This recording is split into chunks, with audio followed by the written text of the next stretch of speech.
श्रीमन्महागणाधिपतये नमः. श्री जनीनाथ गुरुमूर्तये नमः. नमस्कार, मी डॉक्टर वैष्णवी पाटांगणकर जोशी. समन्वय प्रतिष्ठान आयोजित श्री जनीजनार्दन स्वामी पुण्यतिथी उत्सवानिमित्त आपल्यासमोर सादर करते श्री संत जनीजनार्दन चरित्र आणि तत्वज्ञान पुस्तकाचे अभिवाचन. आपण पाहत आहात तिसरा भाग. दुष्काळ दुष्काळ प्रकरण 8. परिस्थिती बिघडत होती. राज्यात दुष्काळ सदृश परिस्थिती निर्माण झाली होती. सरकारने यावेळी करवसुली थांबवावी, रयतेस मदत करावी, जनतेस अन्न पाणी पुरवण्याची व्यवस्था करावी अशी सर्वत्र ओरड होऊ लागली. अशा प्रसंगी दरबारातील महत्त्वाच्या वेळी निर्णायक क्षणी जनार्दन हजर नसल्याने त्यांच्याविषयी दरबारात असंतोष धुमसू लागला. असूयेपोटी निर्माण झालेल्या असंतोषास आता सहजच कारण मिळाले होते. अन्नमंत्रीच गैरहजर तर निर्णय घेणार कसे? या प्रकरणामुळे बादशहावर नामुष्कीचा प्रसंग उद्भवू लागला. बादशहाने 2-4 वेळेला जनार्दनांना सूचनाही दिल्या, परंतु प्रत्यक्ष आपणावरच नामुष्कीचे प्रसंग उद्भवल्यामुळे राजाच्या मनात जनार्दनासंबंधीची संशयाची विकल्पाची भावना उत्पन्न होऊ लागली. संशय विकल्पाच्या बीजातून तिरस्कार व असंतोषाचा वटवृक्ष वाढण्यास वेळ लागला नाही. आजूबाजूचे धूर्त सल्लागार, स्वार्थी मंत्री बादशहाचे कान भरवू लागले. बादशहाच्या डोळ्यात जनार्दनांसंबंधी शक व नफरत, विकल्प, विरोध आणि विद्वेष याची भावना दिसून येऊ लागली. बरेच दिवस ही भावना मनात खदखदत होती आणि काही दिवसातच सर्व राज्यभर दुष्काळाचे भयंकर सावट पसरले. लहान वाटणाऱ्या या दुष्काळरूपी शत्रूने महाकाय रूप प्रगट केले. सतत 12 वर्ष अनावृष्टी झाल्याने शेतकरी, कामगारी वर्ग हवालदिल झाला. सर्वत्र हाहाकार माजला. जनता बादशहाच्या नावाने ओरडू लागली. जनक्षोभ उसळला. प्रत्येकजण दुपारच्या रोटीच्या चिंतेत मग्न झाला. झाडे झुडपे शुष्क झाली, निष्पर्ण झाली. विहिरी तलाव आटले, नद्या कोरड्या पडल्या. गाईगुरे चाऱ्या पाण्याविना मरू लागली. पोट भरणाऱ्यांना विषबाधा होऊ लागली. मृत जनावरांचे मांसभक्षण करून पोट भरणाऱ्यांना विषबाधा होऊ लागली. रोगराई पसरली. माणसे उपासमारीनं तर कधी विषबाधेने पटापट मरू लागली. मेलेल्या माणसांकडे कोणी पाहावे, ती तशीच पडून सडू लागली, कुजू लागली. गिधाडे, कावळे यांच्या कोलाहलाने आकाश भरून गेले. रोगराई वाढू लागली. रोगग्रस्त, क्षुधाग्रस्त आणि पीडाग्रस्त जनता सरकारकडे दरबारात गर्दी करू लागली. एक वेळची भाकर मागू लागली. हजारो लाखोंचा जनसंपर्क. अशा अटीतटीच्या आणि कडोनिकडीच्या काळात बादशहाने जनार्दनांना धान्य कोठाराच्या रक्षणार्थ बेदर मुक्कामी पाठवले. बादशहाने साठवलेले धान्य बेदरला होते. तेथे धान्याचे रक्षण व्हावे. जर पुढेही अशीच अकालग्रस्त परिस्थिती कायम राहिली तर आपल्या कोठारात धान्य असले पाहिजे. या दृष्टीने जनार्दनांच्या नियंत्रणाखाली बेदरला धान्य कोठाराची व्यवस्था शहाने केली. जनार्दन सहकुटुंब बेदर मुक्कामी गेले. लोकांना त्यांचे औदार्य, प्रेम, दयाशीलता, क्षमाशीलता, करुणा माहिती होती. जनार्दनांच्या सद्गुणांची ख्याती सर्वत्र प्रसूत झाली. जनार्दनांचा मुक्काम बेदरला हे कळाल्यावर प्रचंड जनसमुद्र बेदरला जमा झाला. भरतीच्या काळात समुद्रावर लाटांनी थैपान वाजवावं तसं माणसांचे लोटच्या लोट बेदरच्या दिशेने येऊ लागले. जनार्दनांच्या नावाचा उद्घोष ऐकू येऊ लागला. जनार्दन आपल्या पूजापाठातून उठले आणि त्यांनी बाहेर दृष्टिक्षेप टाकला. तर डोळ्यात मावणार नाही एवढा जनसमुद्र लोटलेला. प्रत्येकाच्या मुखात फक्त अन्न द्या, खायला द्या, अन्न द्या, खायला द्या एवढा एकच मात्र घोष. जनार्दनांनी जनतेची ही करुणार्त हाक ऐकली. त्यांनी पाहिलं सर्व जनसंमर्द त्यांच्याच निवासस्थानाकडे येतोय. त्यांनी जनतेचे हे करुण, केविलवाणे, पोरके रूप पाहिले. ज्या जनतेचे हे राज्य, ज्या जनतेकडून कचवून कर वसुली करून हे धनधान्य जमा केले, ज्यांच्यासाठी हे राज्य चालवायचं आहे, ज्यांच्या धनावर धान्यावर चालवायचं आहे, त्या जनतेची ही दशा. काय दुष्काळ आहे हा. सर्व लोक त्राही भगवन म्हणत आहेत. एक वेळची भूक शमवू शकत नाहीत. त्यांच्या जठरातील अग्निदेव अप्रसन्न ठेवून आपण मात्र अखंड भोजन करीत आहोत. जनसमुद्र जवळजवळ येऊ लागला. जनार्दनांच्या नावाचा उच्चार प्रत्येकाच्या मुखातून होत आहे. जनार्दनांनी पाहिले. कडक उन्हाने रापलेली शरीरे, पाण्या वाचून शुष्क पडलेले ओठ, कोरडा पडलेला घसा, डोळ्यातून वाहणाऱ्या अश्रूंच्या धाराही गालावर केव्हाच सुकून गेल्या. डोळे खोल गेलेत. आवाज निघत नाही. पोटे खपाटी गेली आणि शरीर शक्तिहीन होऊन गलितगात्र झाले. पोटे आत गेलेली आणि बाहेर अश्रुधाराही आटलेल्या. जनार्दनांनी जनतेचं हे करुण रूप पाहिलं. जनार्दन विचार करू लागले, काय करावे.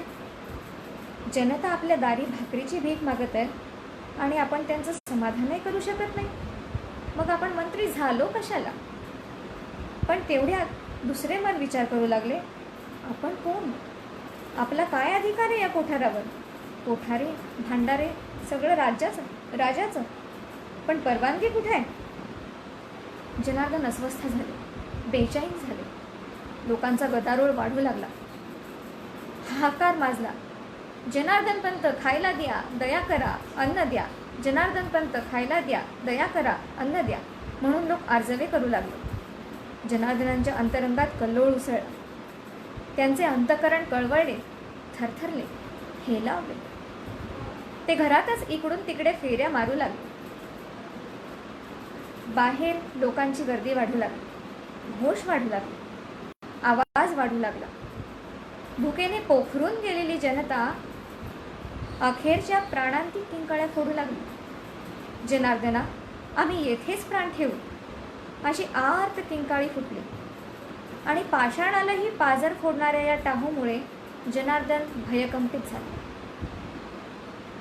पापभिरू, प्रेमळ, कोमल, दयार्द अंतःकरणाचे जनार्दन क्षणभर गलबलून गेले. भुकेने व्याकुळ झालेल्या माणसांनी माझ्या दारी प्राण सोडले तर त्याचे पातक माझ्याच माथी लागेल. त्याच्या पापाचे धनी व्हावे लागेल. नाहक ब्रह्महत्येचे पाप मस्तकी लागेल. एवढी धान्याची आगारे, कोठारे जवळ असूनही भुकेजल्यांना अन्न नाही देऊ शकलो, त्यांना वाचवू शकलो नाही तर नामुष्कीचा प्रसंग येईल. मरणाऱ्यांचे तळतळाट आपणाला लागतील. काय करावं. जनार्दनांचं मन विचार करू लागलं. हे धान्य अखेर याच जनतेचे आहे ना. ही जनता सुखी तर आपण सुखी. मग बादशहाच्या हुकुमाची वाट कोठपर्यंत पाहावी. हुकूम येईपर्यंत लोकांचे जाणारे प्राण हाती धरता येतील का. जनार्दनांचे मन अनिर्णयाच्या वादळात हेलकावू लागले, गरगरू लागले. शहाची परवानगी न घेता धान्य वाटले तर काय होईल. राजाच्या असंतोषाचा दंड भोगावा लागेल. जनतेच्या अश्रुपातापेक्षा व प्राणोत्क्रमणापेक्षा यवनेशाचे क्रोधवज्र मस्तकी सहन करणे बरे. एकेका माणसाच्या डोळ्यातून टपकणारे कैक अश्रुबिंदू जनार्दनांना असह्य होऊ लागले. हृदयाला घारे पाडू लागले. अखेर त्यांनी निर्णय घेतला, धान्य कोठारे खुले करण्याचा. जनता हाच जनार्दन आहे. जनता हाच ईश्वर आहे.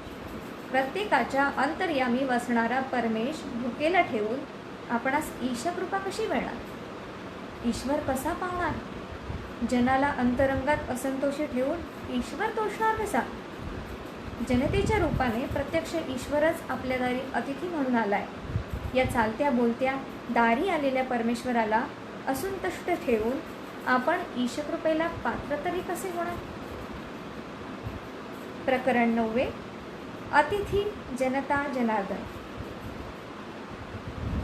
जन हेच जनार्दन जन जनार्दन ऐक्य जाण, ही भावना त्यांच्या मने दृढरूप पावली आणि जनार्दनांनी सेवकांना धान्यागार खुले करण्याची आज्ञा दिली.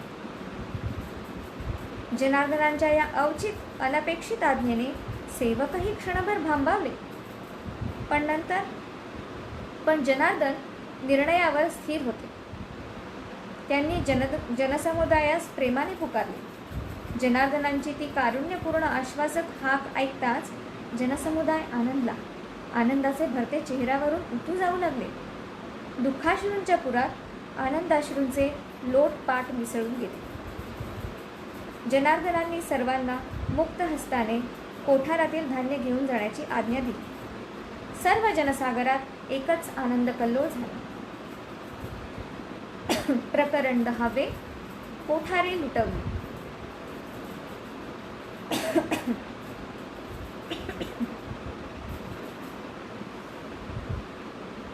जनार्दनांनी आपल्या गुणवतीस सर्वांसाठी स्वयंपाक करण्यास सांगितले. काही वेळातच स्वयंपाक सिद्ध झाला. हजारो लोक रस्ते दाटले. रस्त्यावरून लोकांची गर्दी तृप्त मनाने आशीर्वादाची उधळण करू लागली. लोक जेवण करून ढेकर देऊ लागले. जनार्दनांनी सर्वांचा समाचार घेतला. लोक म्हणू लागले, आम्ही जेवून तृप्त झालो, पण आमचे कुटुंबीय तसेच उपवाशी आहेत. त्यांच्यासाठी काही दिले तर बरं होईल. जनार्दनांनी धान्य कोठाराच्या किल्ल्याच लोकांच्या स्वाधीन केल्या. बादशहाची बक्षगव्हाची बहुमोलाची धान्यागारे लुटून नेली जाऊ लागली. जनार्दन तृप्त नेत्राने हा सोहळा पाहू लागले. जनता जनार्दनाच्या मुखावरील समाधान, तृप्ती, संतोष हे पाहून त्यांना कृतार्थ वाटू लागले. लोक येऊ लागले, जेवू लागले, धान्य लुटून नेऊ लागले. जनार्दन धान्य वाटू लागले. जनार्दनांनी राजाची कोठारे रिक्त केल्याची वार्ता वाऱ्यासारखी पसरली. ही वार्ता ऐकताच लोकांची गर्दी अधिकच वाढू लागली. जनार्दनांच्या गृहदारासमोरील जनसंमर्द भरतीच्या लाटांसारखा वाढूच लागला. लोक तृप्त होऊन आशीर्वाद देऊ लागले, नावाजू लागले. जनार्दनांच्या मनावरचे ओझे आता त्यांना हलके झाल्यासारखे वाटले. सत्य असत्याशी मनग्वाही करूनच हा निर्णय घेतला असल्याने त्यांना पश्चाताप होत नव्हता. उलट जे केले ते योग्यच केले असे त्यांचे सात्विक मन सांगत होते. प्रकरण 11. पेशकाराचे पत्र. बादशहाचा एक विश्वासू पेशकार फडणीस म्हणून होता. तो बेदर मुक्कामीच जनार्दनांचा सहकारी म्हणून काम पाहत होता. त्यास ही वार्ता समजता क्षणीच जनार्दन पंतांविषयी अधिकच असलेला द्वेष या निमित्ताने अधिक पेटला आणि त्यांना कठोर शिक्षा मिळून आपणास ही जागा मिळावी या हेतूने त्याने बादशहाला लखोटाबंद गोपनीय पत्र लिहिले. त्यात जनार्दनांनी परवानगी न घेता धान्य लुटवल्याचा उल्लेख करून सच्चा सेवक म्हणून हे कळवत आहे असा मजकूर होता. लखोटाबंद पत्र सांडणीस्वार गुप्त रीतीने तेथे घेऊन गेला. भर दरबारात बादशहाला ते पत्र वाचायला सांगितलं. पत्रातील एक एक अक्षर ऐकताच बादशाह अधिकाधिक क्रुद्ध होऊ लागला. जनार्दनांसंबंधी आधीच त्यांची गैरमर्जी झाली होती. त्यात आता उघड आज्ञाभंगच होता. राजाच्या आज्ञेशिवाय धान्य लुटवतो म्हणजे स्वतःला समजतो तरी कोण हा जनार्दन, अशी प्रतिक्रिया प्रत्येकाच्या चेहऱ्यावर उमटली होती. बादशहाने क्रोधातिरेकाने भिवया तिरप्या केल्या, दात ओठ खाल्ली. आपली मूठ दान दिशेने आदळून त्याने हुकूम सोडला, त्या जनार्दनाला आत्ताच्या आत्ता ज्या अवस्थेत असेल त्या अवस्थेत माझ्यासमोर हजर करा. शहा आधीच मद्यपी, त्यात मांसभक्षण करणारा, त्यात क्रोधाविष्ट झालेला, त्यात निरंकुश यवन आणि त्यातही आपला आज्ञाभंग एका मर्जेतून उतरलेल्या सेवकाने केलेला. शहाच्या डोळ्यात अंगार पेटले होते. त्याचे डोळे जणू जळते लाल खदी रंगारच वाटत होते. वीज कडाडावी त्याप्रमाणे शहा कडाडला. त्याची गर्जना ऐकून सभा स्तंभित झाली. पंचहत्यारी सिद्ध झाली. प्रकरण 12. बादशहाचे बोलावणे. पंचहत्यारी बेदर मुक्कामी आले. गावात हाहा म्हणता सर्वत्र वार्ता पसरली. बादशहाचे बोलावणे आले आहे असे कळताच लोक जमा होऊ लागले. हळहळ व्यक्त करू लागले. कोणी मनोमन सुखावले तरी वर करणी शोक दर्शवू लागले. अधिकार व आज्ञा नसताना जनार्दनांनी कशाला लुटली कोठारे. त्यांना वाटले असेल लोकांना खुश करावे, वश करावे, राजाला फसवून स्वतःकडे थोरवी घ्यावी. पण आता कळला असेल बडगा. आज्ञा नसताना स्वतःच्या अधिकारात कोठारे लुटवणे हा गुन्हा आहे. या गुन्ह्याचे शासन यांना मिळायलाच हवे. कोणी बोलू लागले, अहो पण जनार्दनांचा त्यात काय स्वार्थ होता. त्यांनी लोककल्याणार्थच धान्य लुटवले ना. जनतेचेच धान्य जनतेलाच वाटले. यात गुन्हा तो कोणता. अशी उलटसुलट प्रतिक्रिया गावात उमटू लागली. जनार्दन स्थिरचित्त होते. ते आपल्या धैर्यापासून विचलित झाले नाहीत. पंचहत्यारी जनार्दनांच्या घरासमोर येऊन थांबले. जनार्दनांना त्यांनी बादशहाचा निरोप दाखवला. जनार्दन श्वचांडाळ टाकण्यासाठी दारापर्यंत आले होते. अजून त्यांचे जेवणही राहिले होते. राजाचा हुकूम पाहताच क्षणाचाही विलंब न लावता जनार्दनांनी निघण्याची तयारी केली. धाकटा नारायण आणि चिमुकली सत्यवती हे सर्व पाहत होते. पण त्या बालवनाला काय कळणार. बघता बघता सर्व ग्रामजन गोळा झाले. हजारोंच्या डोळ्यात अश्रू दाटून आले. सर्वांच्या मनात परस्पर विरोधी भावनांचा संघर्ष सुरू झाला. आषाढ महिन्यात आकाशात वादळणी मेघ यांचा प्रचंड संघर्ष व्हावा त्याप्रमाणे जनमानसात मन हेलावून टाकणारा भाव संघर्ष सुरू झाला. कोणी म्हणू लागले, आपल्यामुळेच पंतांना कठोर शिक्षेस सामोरे जावे लागणार आहे. याला आपणच जबाबदार आहोत. मग शिक्षा जनार्दनांना कशासाठी. सर्वजण जनार्दनांना मनोमन शुभकामना चिंतत होते. म्हणत होते, जनार्दनांसारख्या सदाचारी सात्विक माणसाला जर शिक्षा होत असेल तर या जगात देवाजवळ तरी न्याय आहे की नाही. लोक परमेश्वराजवळ प्रार्थना करू लागले, हे दयाळू ईश्वरा, कृपावंत देवा, जनार्दनांना उदंड आयुष्य दे, त्यांचे कल्याण होऊ दे. प्रकरण 13. निरोप घेतला. जनार्दनांनी आपल्या मातुश्री जनाईच्या चरणावर मस्तक ठेवून आशीर्वाद घेतले. पत्नी व मुले यांना भूम या आपल्या आजोळी जाण्यास सांगितले. जनार्दनांनी विचार केला की शहाचा कठोर शब्दातील हुकूम आहे. आपले बरे वाईट झाले तर कुटुंबियांचे काय होईल. कुटुंब बेदरला ठेवणं धोक्याचं होईल. म्हणून त्यांनी आपल्या विश्वासातल्या सेवकाला सोबत देऊन आपल्या आईच्या गावी सर्वांना जाण्याची सूचना केली. साश्रू नयनांनी जनार्दनांनी जनता जनार्दनाचा निरोप घेतला आणि फक्त एवढेच सांगितले, माझ्यावर जे प्रेम तुम्ही केले, जो लोभ ठेवला, तो नेहमी कायम असाच असू द्या. माझा विसर पडला तरी चालेल, पण आषाढी कार्तिकी वारीला पंढरीस गेल्यावर विठ्ठल चरणी माझा नमस्कार सांगण्यास मात्र विसरू नका. जनार्दन घोड्यावर आरूढ झाले. त्यांनी सर्वांचा निरोप घेतला. प्रकरण 14. विठुरायाची भेटी. जनार्दनांचा घोडा दूरवर धूळ उडवीत जाऊन दिसेनासा होईपर्यंत लोक एकटक पाहत होते. बेदरहून प्रथम ते पंढरपुरास आले. त्यांच्या मनात विचार आला, आता पुढील वारीला थोडेच पुन्हा येणे होणार. आत्ताच जाताना दर्शन घेऊन जाण्याचे त्यांनी ठरवले. पंढरीस चंद्रभागेचे स्नान केले. रावळात येऊन त्या सावळ्या विठ्ठलाचे रुक्मिणी मातेचे दर्शन घेतले. जनार्दन निश्चिंत होते. आपण केलेले कार्य हे ईश कार्यच आहे असे वाटत असल्याने ते अविचल होते. विठ्ठलाचे दर्शन घेऊन पंचहत्यारासह त्यांनी विजापूरचा रस्ता धरला. जनार्दनांना दुःख वाटत नव्हते. ते उद्विग्न विमनस्क झाले नाहीत. त्यांची मनस्थिती शांत अविचल होती. ते स्थितप्रज्ञ होते. जनार्दन राजदरबारापर्यंत आले. पंचहत्यारी यांनी पुढे जाऊन बादशहास निरोप पोहोचवला. प्रकरण 14. दरबारातील प्रश्न.